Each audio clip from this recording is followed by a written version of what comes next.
오늘 아주 중요한 역사적인 날입니다. 곧 한 주 후면 8월 15일 이제 광복 70주년 해가 되는 날입니다. 그런데 오늘 8월 9일이 무슨 날인 줄 혹시 아시는 분 계실지 모르겠습니다만은 8월 6일과 8월 9일은 세계 역사상 있어서는 안 될 일이 일어난 일입니다. 그것이 바로 히로시마와 나가사키의 원자 폭탄이 투하된 날입니다. 여러분 그림을 보시면 아시겠지만 일본 남단 지역에 8월 6일 날 히로시마에 원자 폭탄이 떨어지고 13만 5천 명이 그때 죽었다는 기록이 나와 있습니다. 그런데 그 전에 7월 26일 날 독일에서 미국과 영국과 소련 연합군이 회의를 하고 일본에다가 항복하라고 미리 선포를 했습니다. 그리고 미국 트루먼 대통령은 만약에 항복하지 않으면 지금까지 경험하지 못한 하늘에서 놀란 불이 떨어질 것이라고 경고를 하고 항복을 권유했지만 일본은 그 말을 듣지 않았습니다. 왜냐, 한 번도 그런 경험을 해본 적이 없기 때문에 과연 그런 일이 있을 수가 있겠나? 하늘에서 그런 불이 떨어질 것인가? 그들은 말씀을 믿지 않기 때문에 그 사실을 듣지 않았습니다. 결국은 8월 6일 히로시마에 원폭 투하가 되고 항복을 권유했지만 일본은 항복하지 않았습니다. 그래서 바로 8월 9일 오늘입니다. 70년 전 오늘 아침 8시경에 2차에 원래 고쿠라 지역에 투하하기로 했는데 날씨 관계로 바로 옆에 나가사키로 방향을 틀어서 2차 원폭 투하를 했습니다. 이 사건으로 인해서 6일 후에 일본이 8월 15일 정오에 일본 천황이 육성으로 항복을 선언했습니다. 이 항복 선언으로 말미암아 2차 세계대전이 종결이 되게 되고 우리나라가 광복이 되어집니다. 36년 동안 참으로 일본은 우리나라에 와서 많은 것을 빼앗아가고 앗아갔습니다. 그런데 역사의 뒤안길에서 다시 드러난 일은 8월 15일 이후에 3일 후에 8월 18일 일본이 무슨 계획을 세웠냐면 기독교인들은 모두 말살하기로 8월 18일 대학살을 계획하고 있었습니다. 그러니까 그때 그 당시에 감옥에 목사님, 장로님들, 성도님들이 많이 잡혀갔습니다. 그리고 많은 순교를 당했습니다. 거기서 끝나지 않고 그들은 8월 18일 그날을 택해서 조선에 있는 모든 그리스도인들은 다 죽여버렸다고 그런 대학살을 계획했다는 사실입니다. 그런데 3일 전 8월 15일 날 일본 천황이 항복함으로 말미암아 우리 조선에 있는 한국에 있는 모든 그리스도인들이 살아났다는 사실입니다. 역사의 한 장을 보면서 우리는 많은 생각을 합니다. 기독교 교회 역사에 한 줄기가 나와 있는데 그게 뭐냐면 그때 그 당시에 8월 15일 전후로 해서 기도를 많이 하신 분들이 특별히 교회적으로 뭔가 지금 일본이 이상한 계획을 갖고 있다. 그걸 영적으로 느끼는 것 같고 온 교회가 정말 간절히 기도했다고 합니다. 지금 일본이 이름을 빼앗아가고 사람을 빼앗아가고 잡아가고 노예로 잡아가고 이런 상황 속에서 뭔가 더 큰 일을 벌일 것이라는 영적인 느낌이 왔다는 거예요. 그래서 모든 교회들이 특별히 간절히 기도하였더니 하나님께서 미국을 도구로 삼으시고 연합국을 도구로 삼으셔서 8월 6일, 8월 9일 있어서는 안 될 일을 만들게 하시고 8월 15일 항복선언함을 통해서 우리 대한민국이 8월 18일까지 가지 않고 8월 15일 해방을 맞이했습니다. 만약 그때에 8월 18일까지 갔다면 과연 오늘 우리가 여기 있을 수 있는가? 다시 한번 소름 끼치는 생각이 드는 것입니다. 우리가 어려움을 만나고 시련을 만날 때에 우리가 그 일을 어떻게 맞이할 것인가? 어떤 자세를 맞이할 것인가? 위기가 닥쳤을 때에 교회는 어떻게 그 위기를 극복하고 이겨낼 수 있을 것인가? 그 말씀을 오늘 사도행전 12장에 아주 정확하게 교회가 위기를 만났을 때, 개인이 가정적으로 위기를 만났을 때 어떻게 할 것인가? 그것을 오늘 본문 말씀에 기록해 놓았습니다. 오늘 말씀 보면 12장 1절부터 4절까지는 위기의 상황을 기록해 놓았습니다. 헤롯이라는 왕이 지금 초대교회의 사도들 중에서 가장 앞서 있는, 가장 열심히 하는 야고보 사도를 순식간에 칼로 목베임을 만듭니다. 이 헤롯 왕은 정확하게 이야기하면 헤롯 아그리파 1세입니다. 이 헤롯 아그리파 1세의 할아버지는 누구냐면은 바로 예수님께 태어났을 때 그때 그 당시에 헤롯 대왕입니다. 그러니까 헤롯 가문은 이 기독교에 굉장히 악인이 많이 있습니다. 특별히 예수 믿는 사람들 얼마나 많이 괴롭힌지 모릅니다. 그런데 이 헤롯 왕이 헤롯 아그리파 1세가 정치적으로 아주 수단이 좋은 사람입니다. 유대인들과의 관계를 잘 회복하기 위해서 어떻게 하면 이 유대를 통치할 때 유대인들이 기뻐하는 일이 무엇일까 가만히 자세히 들여다보니까 이 예수 믿는 사람들 때문에 유대인들이 굉장히 고민하고 힘들어하는 모습을 보게 됩니다. 그래서 오늘 1절 말씀 보면 그때 헤롯 왕이 손을 들어 교회 중에서 몇 사람을 해하려 하리라고 말씀이 나옵니다. 그 중에 누구를 해야 할 것인가? 가만히 보니까 야고보가 가장 선두적으로 일을 많이 하는 것처럼 보였습니다. 그래서 이 야고보를 순식간에 잡아서 칼로 순교를 당하게 만들었습니다. 그런데 거기서 끝나지 않고 예수님의 제자 중에 수제자 베드로를 이제 야고보처럼 죽이려고 옥에 가두었습니다. 왜냐하면 그때는 무교절 기간이기 때문에 무교절 기간에는 모든 사람은 모이고 또 함부로 죽일 수 없는 상황이기 때문에 가두어뒀다가 결정적인 순간에 유대인들이 기뻐하는 모습을 보면서 그리고 유대인들이 좋아하는 모습을 보면서 이 베드로도 순교를 하게 하려고 그렇게 준비하는 가운데 있는 상황입니다. 그때에 초대교회 예루살렘 교회가 이 상황은 위기 상황입니다. 교회의 지도자인 야고보와 베드로가 지금 절대절명했습니다. 이미 야고보는 순교를 당했습니다. 야고보 사도만 죽어도 사실은 초대교회의 큰 아픔입니다. 큰 고통입니다. 스데반 이후에 사도들 중에는 처음입니다. 이 사도 중에 한 명을 순교를 당하겠다는 사실은 예루살렘 교회는 굉장히 충격적인 사건입니다. 이런 교회 지도자가 어떤 변을 당했다는 것은 교회적으로 굉장히 큰 문제가 됩니다. 큰 위기입니다. 그런데 베드로마저도 지금 옥에 갇혀서 내일이면 순교를 당할 수 있는 그런 상황이 직전에 있습니다. 그때에 오늘 말씀 보면 5절에 예루살렘 교회가 그를 위해서 간절히 하나님께 기도하더라 말씀 나옵니다.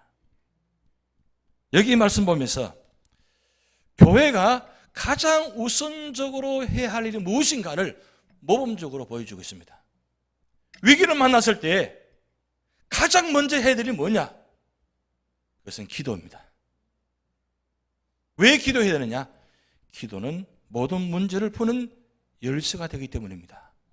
기도는 하나님의 능력을 받는 통로가 되는 것입니다.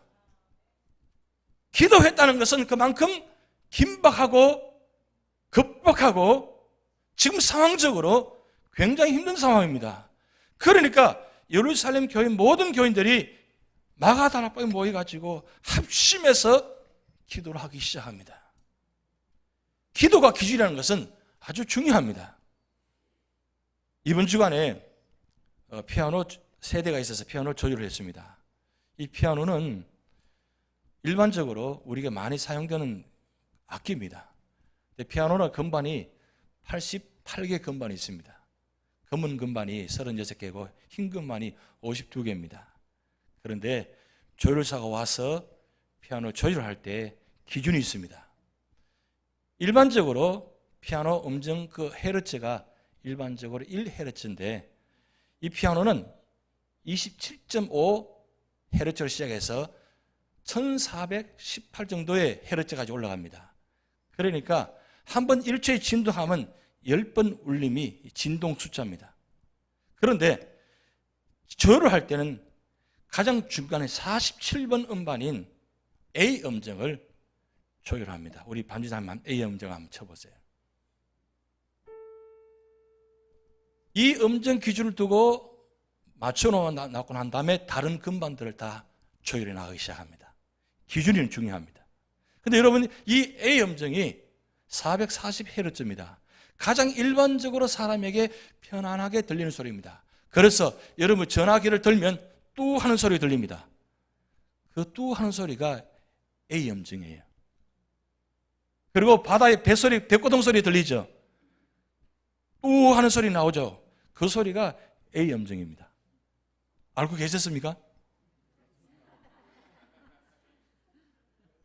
그러니까 이 A 음정은 모든 세상의 음정의 기준이 됩니다. 그래서 음악회를 할 때 오케스트라 음정 맞출 때도 이 A 음정을 치고 A 음정에 맞춰서 모든 걸 기준을 둡니다. 그런데 이 A 음정이 날씨 관계로 또 기후 관계로 안에 여건의 관계로 저게 음정이 떨어지기 시작합니다. 그러면 조율사가 와서 저 음정을 조율합니다. 일반적으로 교회 피아노는 정확하게 하면 6개월마다 한 번씩 조율해야 되고 조금 여유 있게 하면 1년에 한 번 정도 조율을 하게 되는데 왜냐하면 이 조율한 이유는 그 음정이 우리가 중요한 기준이기 때문입니다. 그런데 이 음정을 아무리 조율해놔도 날씨 때문에 저 음정이 풀린다는 사실이에요. 그러니까 세상에 있는 모든 기준을 두는 A 음정이 풀린다면 문제가 되는 것입니다. 일반적으로 피아노 음정도 문제가 생기면 조율을 합니다. 그러면 우리 세상에 살아가면서 고난의 문제들이 다가오면 우리는 그 고난의 문제를 조율해야 됩니다. 그 조율하는 것은 어떻게 되느냐? 세상의 방법으로 조율하는 것이 아니라 하나님 기준으로 조율을 합니다. 왜냐하면 하나님의 기준이시기 때문입니다. 그분은 전능하신 하나님이기 때문입니다. 그래서 하나님께 기준을 두고 세상의 모든 문제를 하나씩 조율하는데 그 자리가 바로 기도의 자리입니다. 기도의 자리는 우리 세상의 모든 문제를 하나님께 내려놓고 조율하는 시간입니다. 그래서 그 모든 문제를 내려놓고 하나님께서 조율해 나가실 때에 그 문제가 합력하여 선을 이루게 되는 역사가 나타납니다. 일반적으로 우리가 문제를 알고 있으면서도 우리는 해결하지 못하려고 합니다. 피하려고 합니다. 방법을 모르고 있습니다. 심지어 피아노가 음정이 떨어지면 조율사가 와서 조율하는 것을 알면서도 우리가 핸드폰을 쓰고 있는데 이 스마트폰 쓰면 쓸수록 다 배터리가 다 없어집니다. 그러면 정기적으로 충전을 해야 됩니다. 그건 알면서도 우리의 문제를 하나님께 조율하려고 하지 않습니다. 그런데 예루살렘 교회는 이 문제를 하나님께 나와서 그들이 간절히 기도했다는 사실입니다. 기도하는 가운데 하나님의 응답을 바라보면서 하나님의 은혜를 바라보면서 역사를 바라보면서 기도했다는 사실이에요. 그리고 여기서 중요한 모습은 뭐냐면 성도들이 위기 가운데 한 마음으로 단결했다는 뜻입니다. 지금 야고보 죽었습니다. 베드로가 옥에 갇혔습니다. 그러면 일반적으로 생각하면 도망가야 됩니다. 왜? 나도 잡혀갈 수 있으니까. 나도 죽을 수 있으니까. 야고보가 잡히면 나도 모든 사람 다 잡혀갈 수 있습니다. 죽을 수 있습니다. 그러면 예루살렘 교인들은 다 흩어져야 돼요. 근데 그들은 흩어지지 아니하고 마가다락방에 모여서 밤을 새워가면서 그들은 합심해서 기도했습니다. 하나가 되었습니다. 우리가 교회적으로 문제를 당하고 어려움을 당하면 한 세 가지 모습이 드러납니다. 첫째 모습은 아무 상관없이 무슨 어려움인지 모르고 그냥 교회에 앉으면 계십니다. 교회에 지금 어떤 일이 있는지 모릅니다. 그냥 왜냐하면 주일마다 예배 드리니까 아무 모습이 없습니다. 평안한 것 같습니다. 근데 조금 수요 예배 나오시고 이런 분들은 교회에 뭔가 이런 어려움이 있겠구나 하는 느낌이 들어옵니다. 그런데 새벽 기도까지 나오시는 분들은 교회적으로 지금 많이 힘들구나. 왜냐하면 강단에서 메시지 선포하는 가운데 묻어 나오거든요. 메시지 가운데, 말씀 가운데 하나님께서 말씀하게 하시고 또 말씀을 통해서 기도하게 하시고 말씀을 통해서 문제를 해결하게 하시는 모습들이 나타나기 때문입니다. 피하는 것이 아니라 도망가는 것이 아니라 멀리 있는 것이 아니라 방관하는 것이 아니라 구체적으로 예배 자리에 기도 자리에 있으면 하나님께서 그 문제를 해결하는 모습들을 만들어가는 모습을 보게 됩니다. 예루살렘 교회는 도망가지 않았습니다. 이 일은 베드로의 문제가 아니라 우리 교회의 문제다. 우리 개인의 문제가 아니라 이거는 교회적인 문제다. 일반적으로 문제가 생기면 개인으로 치부적으로 끝나버립니다. 교회가 문제 생기면 피하려고 합니다. 손을 놓으려고 합니다. 그걸 나오지 않으려고 합니다. 그런데 예루살렘 교회는 그러지 않았습니다. 분명히 모여있으면 위험합니다. 그런 가운데도 그들은 모여서 간절히 합심해서 하나님 마음으로 기도했다는 사실입니다. 그럼 여기서 중요한 교훈은 뭐냐면 기도는 하나님의 역사와 능력을 나타내는 기적의 통로가 되는 것을 보여주고 있습니다. 오늘 말씀 보면 7절부터 9절까지 호련히 천사가 나타나가지고 지금 상상도 못할 일이 일어나고 있습니다. 지금 베드로를 위해서 어떻게 하는 줄 알고 있습니까? 4명씩 짝을 이뤄서 16명이 지금 군대에서 앞에서 감옥에서 지키고 있습니다. 그리고 심지어는 베드로 양옆에 차고를 차가지고 꼼짝 못하도록 무슨 일이 없도록 그렇게 만들면서 밤새워 지내고 있습니다. 그런데 그런 상황 가운데 베드로는 지금 자고 있습니다. 기가 막힌 상황입니다. 그런데 호련히 천사가 나타나가지고 지금 옆구리를 치고 급히 일어나라 하고 깨워서 그를 지금 데려나갑니다. 16명이 지금 눈을 뜨고 있습니다. 지켜보고 있습니다. 그런데 그들의 눈이 보이지 않습니다. 무슨 현상입니까? 천사가 특별하게 역사를 만들었던 사실입니다. 지금 예루살렘 교회는 이 베드로의 상황을 전혀 모르고 있습니다. 그러나 그들은 하나님 역사를 바라보면서 능력을 바라보면서 합심해서 지금 기도하고 있습니다. 하나님은 기도하는 가운데서 역사하시고 그 다음 하나님의 일을 천사를 통해서 만들어 가십니다. 그래서 우리가 꼭 기억할 것은 내가 기도하는 시간에 하나님은 일을 하신다. 여러분이 기도하시면 어떤 문제를 기도하든 간에 하나님은 그 기도하는 시간에 여러분 문제를 아시고 만들어 가십니다. 그래서 마태복음 18장 19절 20절 말씀에 진실로 다시 너희에게 이르노니 너희 중에 두 사람이 땅에서 합심하여 무엇인지 구하면 하늘에 계신 내 아버지께서 그들을 위하여 이루게 하시리라. 두세 사람이 내 이름으로 모인 것에는 나도 그들 중에 있느니라. 아멘. 두세 사람이 모여서 합심해서 기도하면 내 하늘에 계신 아버지께서 그들을 문제를 들으시고 응답하여 주신다는 말씀입니다. 지금 예루살렘 교회가 그 말씀을 믿고 합심해서 기도하고 있습니다. 기도하는 가운데 하나님은 천사를 보내서 베드로를 구출해 나가기 시작합니다. 이건 우연이 된 일이라고요? 하나님 때가 되었으니까 그렇게 됐다고요? 뭐 그렇게 생각할 수도 있습니다. 히로시마 나가사키에 원자폭탄이 투하되고 8월 15일 항복선언한 것, 많은 사람들이 그 반적인 반론을 하는 분도 있습니다. 그건 역사적으로 한 일이지 하나님이 하신 일이 아니라고. 뭐 그렇게 반론을 제기한 분들 많이 있습니다. 제가 이번 주간에 쭉 내용을 많이 보았습니다. 거기에 대한 반론을 제기하는 분들 많이 있습니다. 그러나 하나님은 역사를 만들어 가시는 분입니다. 그래서 역사를 히스토리라고 합니다. 그의 역사입니다. 우리의 역사가 아닙니다. 모든 세계 역사는 사람이 주관해서 만들어 가는 것이 아니라 하나님이 만들어 가십니다. 하나님께서 필요한 때에 도구로 사용하시고 하나님께서 필요한 때 적절하게 사람을 통해서든지 사건을 통해서 만들어 가십니다. 그렇다면 우리가 믿음적으로 해석한다면 8월 15일 만약에 항복하지 않았다면 8월 18일 우리 대한민국에는 기독교가 어떻게 됐을 것 같아요? 그것도 역사 일이라고 넘어갈 수 있을 것 같습니까? 아닙니다. 그것을 위해서 기도를 많이 했습니다. 온 교회가. 하나님은 합심해서 기도하면 하나님은 그 기도를 하늘에서 들으시고 그들을 위하여서 만들어 가신다. 그런 내 이름으로 두세 사람이 모여서 기도하면 나도 그들 중에 있느니라. 성부 하나님, 성자 하나님, 성령 하나님, 삼위 하나님이 그 합심 기도에 들으시고 응답하신다는 말씀입니다. 오늘 우리 교회가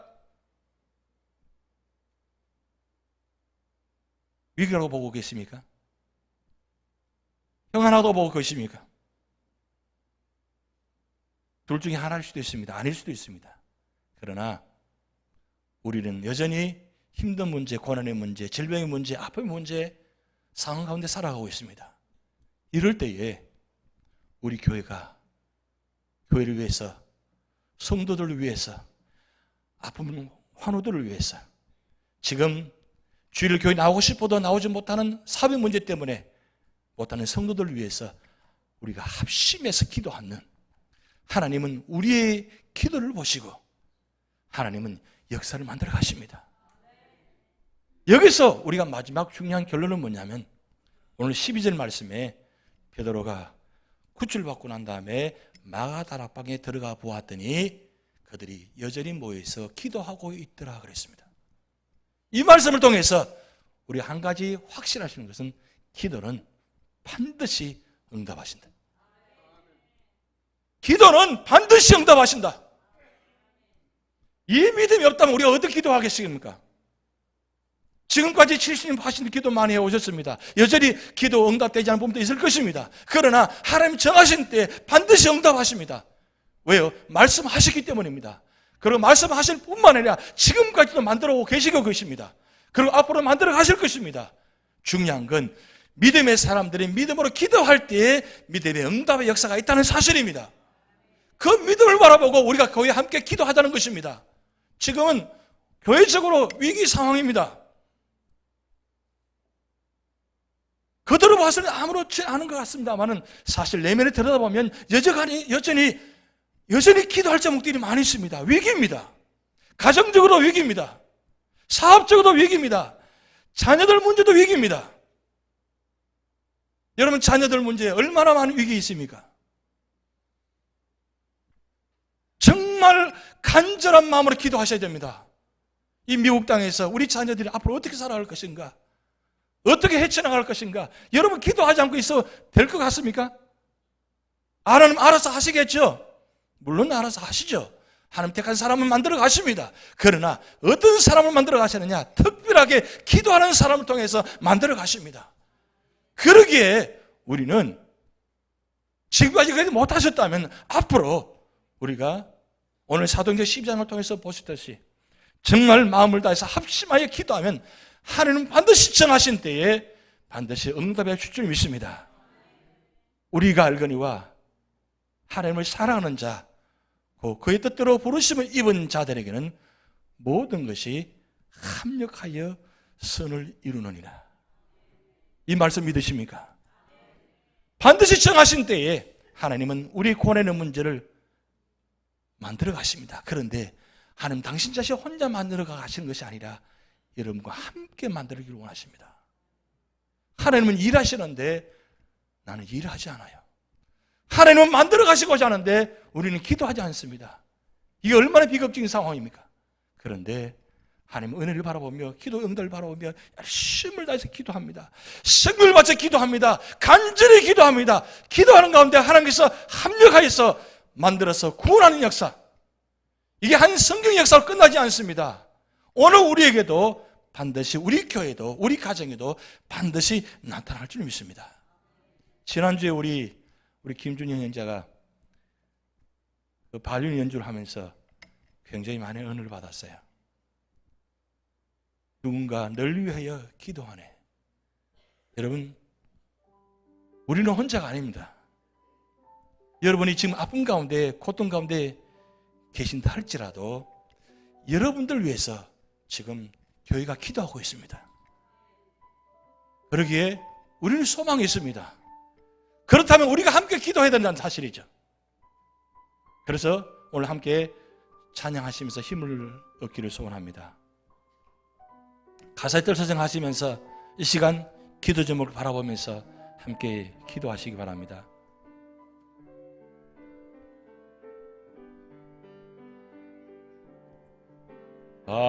당신이 지쳐서 기도할 수 없고 눈물이 빗물처럼 흘러내릴 때 주님은 아시네. 당신의 약함을 사랑으로 돌봐주시네. 누군가 널 위하여, 누군가 기도하네. 내가 홀로 외로워서 마음이 무너질 때 누군가 널 위해 기도하네.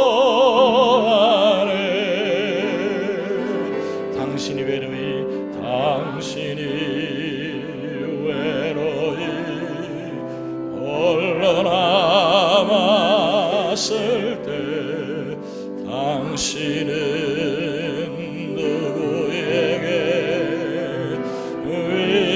위로를 얻나. 주님은 아시네. 당신의 마음을 그대 홀로 잊지 못함을.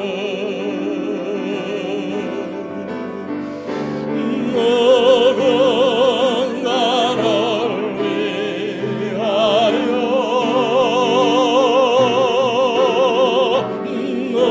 누군가 기도하네.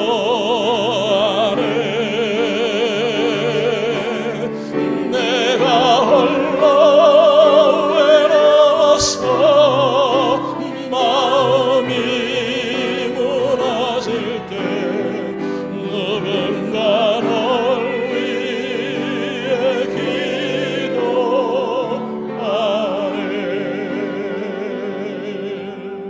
아멘. 우리 교회가 있기에 너무 감사합니다.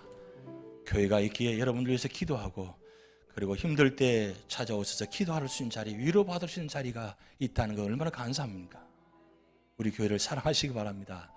성도님들을 사랑하시기 바랍니다. 왜냐하면 옆에 주변의 분들이 나를 위해서 지금 기도하고 계시기 때문입니다. 해마다 9월달 되면 영국 국민들은 잊을 수 없는 사건을 기억하고 있습니다. 1940년 9월 달 2차 대전 거의 마지막 말무렵입니다. 독일이 지금 영국을 공격하려고 준비하고 있습니다. 비행기를 200대 동원해가지고 지금 영국을 향해서 날아가고 있습니다. 근데 영국은 비행기가 단 2대밖에 없습니다. 이 상황을 어떻게 할 것인가? 이 상황을 어떻게 할 것인가? 맞서 싸워야 되는데 하나씩 2대라도 뛰어 올라갔습니다. 올라가서 직전인데 이상한 현상이 나타납니다. 200대가 지금 200대 2입니다. 이거는 공군력으로는 상대가 말도 안 되는 이야기입니다. 그런데 갑자기 200대의 공군기가 독일기가 돌아서기 시작합니다. 그리고 막 추락되기 시작합니다.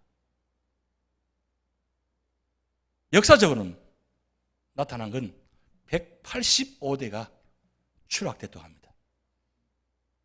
지금 영국 공군기는 2대밖에 없습니다. 이상한 현상이지 않습니까? 추락당해서 독일 조종사들을 데리고 와서 신문하는 과정 속에서 이야기입니다. 하늘은 분명히 우리가 공군 2대밖에 띄우지 않는데 어떻게 그렇게 격추가 되고 도망가느냐고 하니까 자기들이 보기에는 영국 항공의 상공에 수백 대가 자기를 향해서 쏘고 있다는 걸 느낌받았다는 거예요. 수백 대가. 말도 안 되는 이야기입니다. 그런데 그때에 영국 처칠 수상이 전 국민에다가 선포하기를 저녁 9시 되면 영국 국회의사당에 있는 빅벤이라는 시계탑이 있습니다. 여러분 보시면 저 그림이 보입니다. 저 빅벤인데 하루에 15분씩 종이 울립니다. 그런데 저녁 9시에 종이 울리면 전 국민이 함께 그 시간에 기도했다고 합니다. 처칠 수상과 모든 국민들과 모든 영국 국민들이 지금 200대가 되는 독일 공군기가 다가오는데 200대가 들어와서 폭탄을 투하되면 초토화되어 버립니다. 이건 절대 정령 상황입니다. 영국 상황은. 특별히 런던 지역에 투하하려고 지금 가고 있습니다. 그때 영국 수상이 선포합니다. 다 같이 기도합시다. 다 같이 기도합시다. 기도하였더니 하나님께서 영국 상공에서 185대를 격추시킨 겁니다. 여러분 우연히 있었다고 생각되십니까?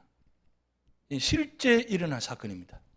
그래서 영국 국민들은 해마다 9월달 되면 이 빅벤 앞에 와 있어 기도를 한다고 합니다. 하나님, 우리나라가 그때에 하나님의 구원으로 기적의 역사로 우리를 구원해 주셔서 감사합니다. 여러분 우리는 당해야 합니까? 당해야 기도하겠습니까? 그건 어리석은 사람이 말씀드렸습니다. 당하기 전에 위기를 만나기 전에 아니 위기 가운데도 우리는 연합해서 합심해서 기도한다면 이 시련 가운데서 분명히 하나님의 구원의 역사가 성경에만 나타나지 않고 영국에만 나타나지 않고 우리 교회도 나타날 줄 믿습니다. 기도하시겠습니다. 하나님 아버지